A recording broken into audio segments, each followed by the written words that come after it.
Are you sick of hearing about Marx and Keynes? Do you want to know why neoclassical economics is so flawed? Have you ever wondered how to work out the marginal productivity of a burger bun? Do you want to level up your econ knowledge? Buy it now. £350. Foundations of Economics. Foundations of Economics. I'm here. Foundations of Economics. Get it now. Hello and welcome to this special video of ours. Today we're going to be doing a review of Academic Agent's Foundations of Economics. That is an economics course that we took, both me and Josh, and we're going to be telling you all about it. And so before we start with the actual review, we want to tell you that we've got a promotion for you by Academic Agent, which you can use on academic-agency.com. And there, if you look for the Foundations of Economics course, you can use the promo code LOTUS, LOTUS, and that's going to give you a discount. I don't know how large the discount actually is, but I'm sure it's going to be awesome. And so we're going to be doing the review of the course. So if you don't yet know what it is or whether you should buy it or not, just stick on with us, and we're going to tell you how great it is. So Academic Agent is an academic, but he's been well known as a YouTuber lately. He's got, I think, almost 60,000 subscribers. I believe so, yeah. He says he's got more than 10 million YouTube views. That's quite good. And so what he started is an academic agency where he's got a lot of courses that you can take and that through which you can learn a lot of interesting stuff. And so what he's done, his background is in University of London, then Oxford. He's got masters with distinction from Oxford, and then he's got several other awards. He says that he's got an economics course, which is presumably the one that we've taken, endorsed by the Mises Institute. He's a recipient of Mises Scholarship, F.A. Hayek Program Grant for the Advanced Study in Philosophy, Politics, and Economics, the Hayek Fund Award, and he's also been a director of postgraduate research at the university. So he's got good academic credentials. I didn't realise he was quite that credentialed. Yeah, Wow. he is. But I don't think he really likes to boast about them too often on his channel. So he's kind of being a bit discreet about it. So we might be outing him that for a little bit here. Anyway, the academic agency has over 400 students since it's been launched. I think sometime last year.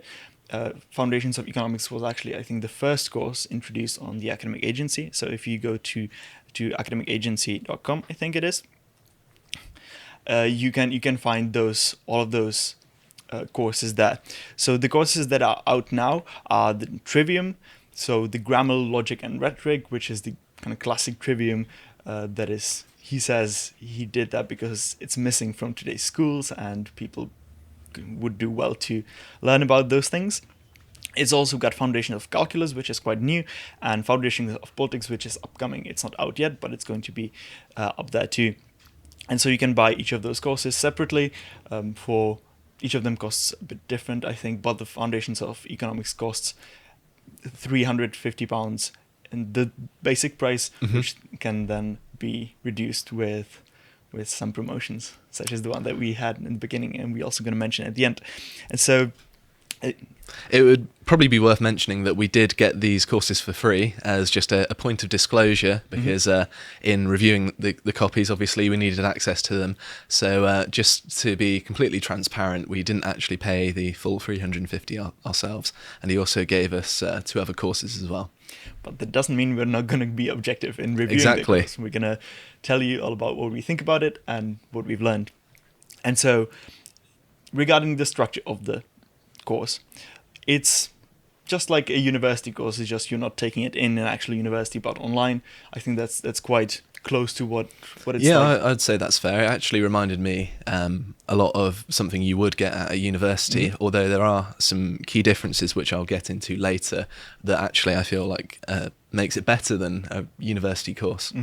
Yeah, so you can outline the basics, and you can tell us all about that. Sure. So the basics are that you've got a reading list, you have some basic reading that you need to do, and then you have lecture that goes over the reading and kind of specifies it a little bit more detail, or kind of summarizes the important points from the reading. And then you've got got the script and the slides available to you if you'd like, and then you have a test that you take, and you pass the test and you go on to the next lecture. And those lectures go over important topics in the course which cover the basics of economics, the foundations of economics, as it's called, right? Sure. And I thought I may as well just list the actual topics it covers. So the first lecture is What is Economics? And then the second one is Fundamental Concepts. Then it's Robinson Crusoe Economics, which focuses on the economics of an individual in isolation. Then it is Exchange, Money, Prices, Time and Interest, Production, Cost and Uncertainty, and then finally Entrepreneurship and Profit. Right, and so those are the divisions that he thought would be kind of useful and that covered all the basics. And I think it did quite a good job in that. It starts from a very basic point of what is economics, right? Mm-hmm. And because there's quite a disagreement on that, like what it's for, what it's about, and what it's not. And so this is where it starts. And so it starts from this very basic point, and then it goes on to the actual content of economics and what you can learn within the discipline. Because we actually had a conversation about what economics was, and I was kind of the opinion that you need to bring numbers and big amounts of data into economics, and you were saying kind of akin to the Austrian kind of school of thought that you only need to logically figure things out. And I was kind of coming at it from the kind of data scientist background that I have, but I'll get into that in a second. Yeah, exactly. And so this is kind of the controversies that you'll get into and you'll read about when you're doing this course. And so you've already touched on it, but his angle from which he views economics is the Austrian point of view. There are different schools in economics, and the Austrian school is a heterodox school, is not something that would be mainstream in economics. But what he does is says, I think this is the correct theory, this is the correct approach to economics, but I will also present the other schools, and I will present the Austrian school as a reaction to those. So he does a good job explaining what the other schools are about and what the whole thing is about, the whole field of economics. And in the lectures, he quite often sets the scene with something that he may not actually agree with himself, and he explains that idea and then goes on to follow it through its development, and then brings in the Austrian view to say, okay, this is where the inconsistencies lie. Exactly. And so even though this is transparently the angle that he views it from, it's valuable as an overview, even if you don't agree with it, I would say, because he's open about it. He's not like being sneaky and saying, okay, this is the objective truth and everyone agrees on it if it's not actually true. That's not what he does at all. Like, he's being very open about his approach to it and what the problems with it are and what it's supposed to address. And I think that is a good approach as well, because ultimately, whenever you're creating any kind of educational content, you always put it's kind of got the fingerprints of your own beliefs over it, and being open and upfront about what you actually believe and saying, well, this is what I believe. There are other views, but this is why I think this is right. I think that's, generally speaking, the best way you can go about this sort of thing. Yeah, I agree with you. I mean, a lot of courses that I took at university were, let's put it nicely, not very well done because they try to be too objective to their own detriment, because the people that have put them together thought that they would be able to do a good job representing the neutral point of view. But I think that's almost never possible, right? That what the best you can do is say, okay, this is my view, and I'm going to present from my own point of view, from my own biased point of view. I'm going to present the rest of it, and I'm going to do as good a job as I think I can, but I really can't be objective. And that's, I think, the honest position that anyone can take. Absolutely. And just to return to the kind of schools of thought that he brought into it, there is also reading that he sets from people like Buchanan, who's from the Chicago school. So it's not exclusively the Austrian. You kind of get some other stuff, and I quite enjoy some of the Chicago kind of school of economics, that sort of thing. And I appreciated that being brought in as well. What's good about that approach, like putting the reading from both the Austrian school, which is, I think, the majority of it, and then other schools as well, is that the reading by representatives of the other schools often talk about the Austrian school. So you get the Austrian perspective from inside, actually explaining from its adherents what it is and what it's like, and then from the outside, kind of an outside perspective on that school, which is two separate points of view, two separate vantage points, but they can come together in an understanding of what it is that would be incomplete just from one of those. Absolutely. And would it be worth going on to what we actually got from the course and our kind of thoughts and opinions? Yeah, I think so. So why don't you start? How did you find it? Sure. So I think before I get into that, it would be worthwhile just saying something about my background, just so people know what I came into the course with in terms of my experiences. So I have some research experience in the field of behavioural economics from coming from psychology, and this is obviously very different to classical economics in that it looks at the reasons why people make decisions, and it's focused on the kind of cognitive elements. And my supervisor when I did my master's degree was a neuroeconomist, so it's a very different approach to the kind of pure economic view. And I hadn't actually had any formal education. I came to kind of that discipline through decision making, which comes under the kind of umbrella term of behavioural economics, and this is how I got to there. And this was all very new to me, actually, which is quite kind of surprising considering I've carried out novel research in this area. You'd think that I'd at least have a decent understanding of economics in the first place, but apparently not. Don't be too hard on yourself. Well, it's kind of useful to look at it from a psychologist's perspective when you're carrying out the research, but the actual core economic principles aren't necessarily relevant, because when I was looking at the behavioural decision making, it's all about just why people make certain choices. So you don't, how these choices manifest in the economy is secondary to what is the underlying thing that motivates these choices. And that's why I, despite having this research experience, might not have actually known very much of this, and it was all very new to me. And even the names of the schools of thought I didn't know before I took this course. Like, I didn't know the difference between the Austrian school and the Chicago school, and all of the explanations of cost and prices and things like that were completely new to me. So I have learnt quite a lot from it.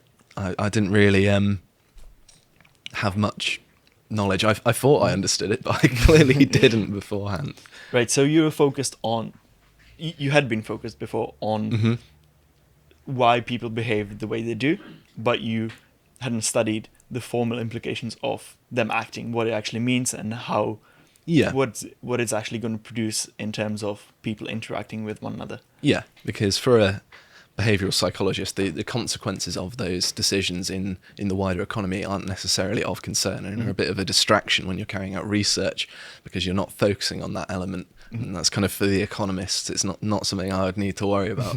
Exactly, and that's why when we had the discussion about what economics is, that's why I told you that this is psychology, proper psychology. That it's not economics per se, right? Because it's interested in why people do what they do, and not the implications of their actions and of their choices. Yeah, and I think we had a discussion about data, didn't we, where I was kind of arguing in favour of using data to kind of test theories, as my scientific training would suggest, and you were saying, well, that's not necessary, and I was kind of confused, but then eventually I kind of understood the Austrian view that going through with logic has its own kind of internal consistency, and you don't actually need data for everything, although it does have its uses, particularly in predicting things, and especially understanding the underlying behavioural reasons, which I obviously know about. In the Austrian point of view, or in the Austrian theory, data has its uses for illustrating a point that you're making, a theoretical point that you're making. So that's how it's useful, but it can't be used to prove or disprove economic truths or laws or postulates that you make, right? How you do that is through logic and through disputing either the inferences that you make or the axioms that you base those upon.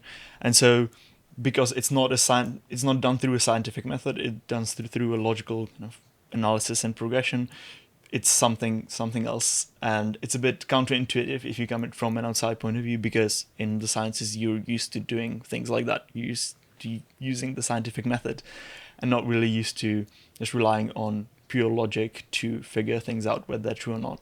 Yeah. Because that's how you do things in mathematics, and in a big part of mathematics is like that, is not reliant on measuring things and figuring out whether your theorem is true or not because you measured the table or something. It relies on internal proofs, right? So you prove something by reducing it to the axioms that you base things upon and that you agree are true with everyone who's involved, right? Absolutely. And that was actually one of the main kind of things that I felt was really valuable, in that I went to it with this view that only data is relevant and that's the only way of really establishing facts. And then I actually realised that, wow, this does actually provide, the Austrian view does provide a compelling explanation. And I kind of was taken aback by my kind of naivety beforehand going into it, thinking, well, there's no data, so what's the benefit here? No, that's quite interesting, because I had the opposite of experience.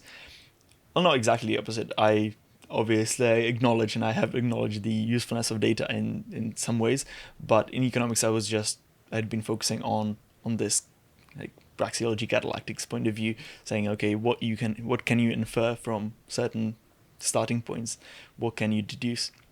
And the point that I actually got was that if you separate those two, if you separate the logical approach to economics from the empirical approach to economics, you can take in the benefits and the drawbacks of both, and you can identify the benefits in the empiricist approach without actually saying, oh, it's all bad because the other one is practical for more things or something like that, right? Sure. So I actually was able to identify quite a lot of benefits you can get from the empiricist approach, just because of the nice separation that the course has provided to me.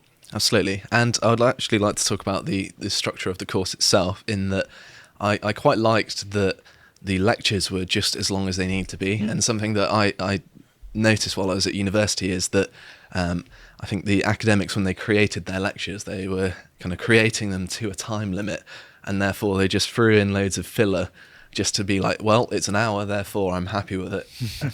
And you don't really get that with this, in the lectures are vary between like 25 minutes to 45 minutes, something like that, depending on how much time needs to be taken to explain the topic in question. And I really like that, because it allows you to concentrate on the things being discussed, and it doesn't fall afoul of this thing that I found in many of my university courses, in that they were just trying to throw in as much information to kind of hit this threshold, rather than just focusing on the core elements, which I thought was really good. Now, that's actually quite a good point. In some of those lectures, you had a concept being explained that was quite easy to understand, quite easy to explain, and so it would just go quickly, and you'd be done with it in no time. And then in some other lectures, you had something quite difficult to explain, and so what AA would do is to take that topic, explain the basics of it, and then say, okay, I'm going to illustrate that on some examples, and I'm going to illustrate it with some nice graphics and stuff, and also I'm going to bring in some quotes from some of the reading, and so those things can come together for you to understand better what the actual point is. And it can be longer just because there's no time limit. It's just as long as it needs to be, as you said.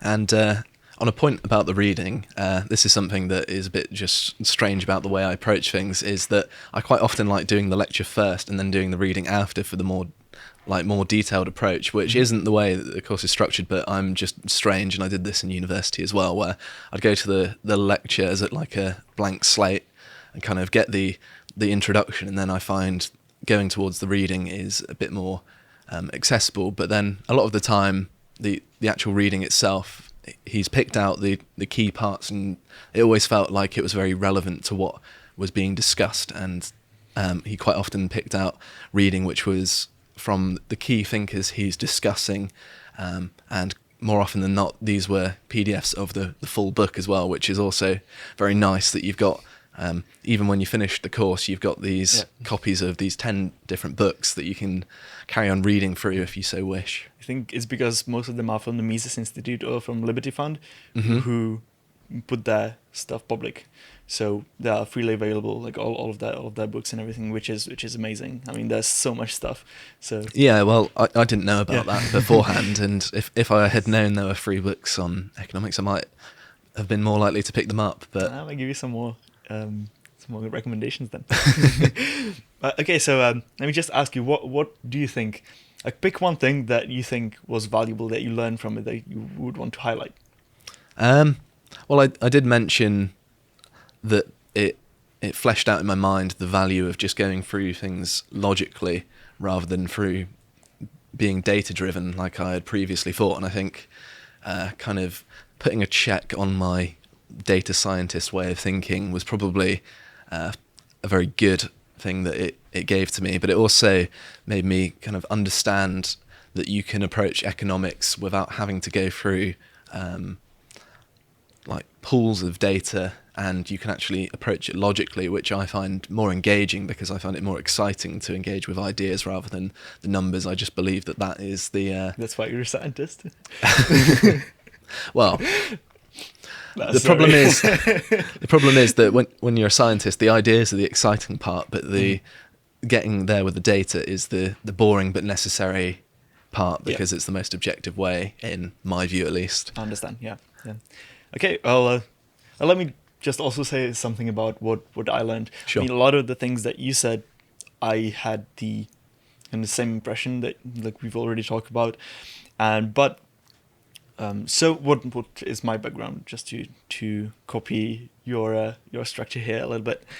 My background is in politics and international relations, but I also did some economics on the side. Some university courses that I did were kind of touched upon economics, or with like foundations of economics in a similar way that this was, but also quite limited. So most of the economics that I had done had been through some kind of sporadic reading and kind of self-teaching like that. And so it was never too formal, to put it that way. And so what this offered me was kind of a systematic background of the whole field, right? So the things that I had previously had kind of just floating in space somewhere, not really categorized, those were kind of put neatly together in like little boxes, and so I know where they belong now, right? And so it systematized that whole field, which I really liked, which was really valuable for me. And so it was also a good summarization of the history of political thought, which I had also taken one of such courses in uni, but this was a good overview of that from a different point of view, because you don't get to learn economics from the Austrian point of view often in universities. That just doesn't happen. And so I got a different history of economic thought from this, and this was really good for me, because a lot of those concepts that are important in economics as a field are quite controversial and have been controversial in the past, and you can need to follow that historical discussion to understand what they mean and what the implications of them are, right? Sure. And so that was really valuable for me. And then the third valuable thing was to clarify some concepts. So, for example, there's one whole lecture on cost, what cost is. And I'm not going to go into details because I'd be spoiling the course, which you can buy and not get from me for free. But the point about cost is that it's very counterintuitive of what it actually is. What it is in common parlance is not what it is in economic analysis. And so if you actually think about it in a systematic way, and you think about what each of those definitions that you take lead you to in terms of logical analysis, where it actually leads, what it means in the grand scheme of things, then it's very interesting that even small differences in definitions, even small differences in how you approach one concept can change a whole lot in the bigger analysis, right? And so this clarifications of concepts of what things in economics really mean is something that I gained from it as well. So yeah, I know what cost is now, which is great. It doesn't sound exciting, but it is. And so then, as I already mentioned in the beginning, I have a better idea now about what each school of thought in economics is about, and specifically both pros and cons of each school, right? Because from my own study before, what I often got was kind of a criticism of this and criticism of that, and I rarely got any positive points about like why does this school exist? Why do people believe in it? Why do people adhere to it? And that's because it solves some problems that used to be there, but that school addresses, right? And if that wasn't the case, then there wouldn't be any point in being an adherent to that school or that theory. And so those positive points, like what each of those schools can provide and what problems it solves, that's what I got from this. So it was really valuable in that sense. I thought of something else to add actually. Okay. That I found that more often than not there were things that I would already agree with, but I hadn't really thought out in such a kind of eloquent way and formal way, and it was very interesting to kind of hear explanations of ideas about the free market and things like that that I already held as true, but then were explained in such a way where I almost felt like I was kind of learning it all over again. Yeah, I mean, when we used to talk about some economic stuff before, we used to debate about it and go back and forth on things. But then when we did the course, we would often send each other like snippets of reading. And it's like, okay, this is the point that you had that is very well explained. This is the point that I had that I wasn't able to explain very well, right? And so that just that eloquent explanation of things that you talk about intuitively, but Yeah. that you haven't really spent enough time to put it that well. Yeah, I remember you sending me a quote of my own argument phrased better by Buchanan, and it was almost demeaning that you're able Sorry, to didn't mean it that way. just like, here's your argument, but argued way better than you had previously argued it. I keep bullying you even if I don't mean to. It's sad. No, it was good because now I have it solidified in my mind. Right. I'm not going to spoil it though. Okay, and so what I have to say about the course is that the reading is often quite dense, right? It's often quite meaty. Yeah. You need to read it slow. You need to read it carefully to understand properly what they talk about. Because if you just read for the text and not for the understanding, it's not gonna stick in your mind for too long, right? And so I can imagine that for someone who's never actually taken any economics or hadn't been involved in it in any way, this can be quite a slow process, right? So getting through the readings can take long, but it's just because it's so full of information, it's so full of new stuff to learn, that it can take you a long time to actually get through it. I definitely found that because it was very, very different from reading scientific papers, I can tell you that. And with scientific papers, you're kind of using as objective of a term as you possibly can to represent something that you already have an understanding of.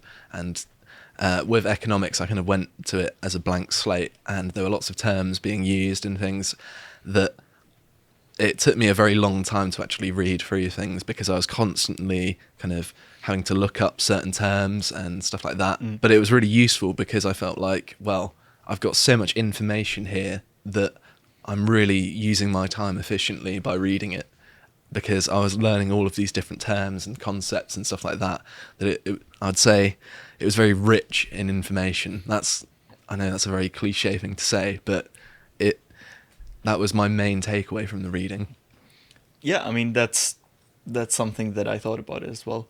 It was more or less fine for me. I did the reading not as quickly as I would have thought, but not as slowly either. But I can imagine it must be quite difficult for someone who's never actually come across those topics. Most of my readings either literature or scientific papers, so it's a bit of a difference from that. Yeah. And so, okay, so you told us about your takeaway point before, and my takeaway point, the highlight of what I want to mention is that one of the reading has a very nice division of disciplines, right, that I wanted to go over. Not really go over, just to mention, because I found that really beautifully put. And so that's a discussion of what economics is and what economics isn't, right? And so those are bullet points. And the first is why man chooses various ends. That's psychology. What man's ends should be. That's philosophy of ethics. How to use means to arrive at ends. That's technology. What man's ends are and have been, and how man has used means in order to attain them. That's history. And the former implications of the fact that men use means to attain various chosen ends. Praxeology. Praxeology is just a way of saying the logical approach to economics, the Austrian approach. And so that definition I found kind of really useful and very well put in just like saying, okay, this is what it is, this is what isn't, this is what different fields are about. Because I found it, I don't know why I found it really compelling to kind of distill what a discipline is about into kind of one succinct point. It kind of condenses everything down into its component parts, and then outlines what each field kind of contributes to the overarching thing, doesn't it? And that's certainly something that I can see as valuable. Yeah. For some reason, I found it really appealing to view it that way and to kind of see it like that. Okay, so let's summarize what we've talked about a little bit. So, what would you say is the strongest point of the whole course? What's the best thing about it? I really appreciated the Austrian view because it wouldn't have been something that I would have typically approached had I not taken the course. But in the way that it was put forwards, I felt like I was far more willing to take the time to understand it, because me being the data scientist that I am, I'm generally kind of looking down my nose at things that just rely on logic alone. But the case was so compelling that I changed my tune about that, and that was something really valuable, at least for me. And it was a very powerful tool as well, because you don't actually need to go through huge sets of data to understand something. It's just about things are logical, and you can follow the idea from start to finish, and it makes sense, and then you can apply it to an economy, and that's really powerful and useful. And what we say is the weakest point?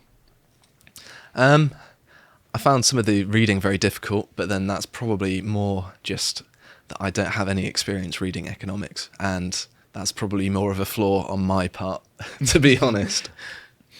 So when I was thinking about these two things, what's the strongest point and the weakest point, they actually merge together for some reason in my head, because what I would say is the strongest and weakest point is that the course is called Foundations of Economics, but it does way more than that in some ways. It could be split into like 3 or 4 courses and be self-sufficient in those. And so it was really comprehensive in that way. Yeah. Right? And so if you just want a quick kind of crash course, this is not it, because it's so much more than that, right? Mm-hmm. So in some ways it provides way more than it advertises, which is a weak point in some ways, if you Getting more for your money is not a weak point in my books. More for your money, because like when I was getting into it in the beginning, I thought it would be okay. These are the basic points and kind of like well explained with good examples, right?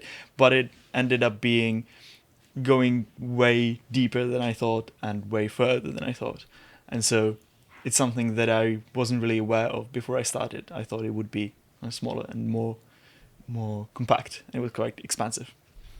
I think that's so the fair to say, advertising yeah. is like maybe doesn't match what it actually Yeah. is, because it's much You're more selling valuable. it short. Exactly, right. And so would you recommend it? Absolutely, yeah. I thought it was really good, and especially for the price as well. You're getting something that is comparable, or in some ways better than a university course. Mm-hmm. But in the UK, at least, you're paying £9,000 a year for the tuition, whereas this course is far, far cheaper than that. And I think you would get just as much out of this as you might in, a few semesters work. Mm-hmm.